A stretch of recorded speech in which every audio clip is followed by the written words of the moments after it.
તો આજે પપ્પાનો બર્થડે છે, તો વિચારું છું આ બંનેમાંથી કઈ કેક લઉં. આમ તો વ્હાઈટવાળી સારી છે. જીગર પણ સાથે આવ્યા છે, બંનેને ફૂલ ઠંડી લાગે છે, તો જેકેટ પણ પહેર્યું છે.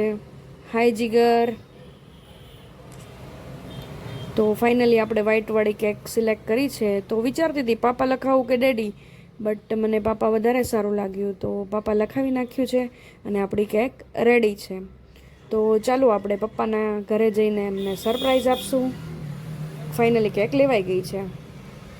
ઘરે બધા સરપ્રાઈઝ હશે, કેમ કે કોઈને ખબર નથી કે અમે આવવાના છીએ.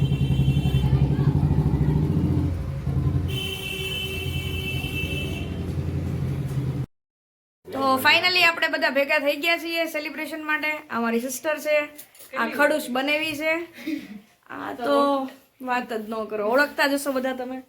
આ અમારા ભણીબા છે, આ અમારા બાબુ છે, આ અમારા ભાભી જાન છે, બધા ગાંડા.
Happy birthday.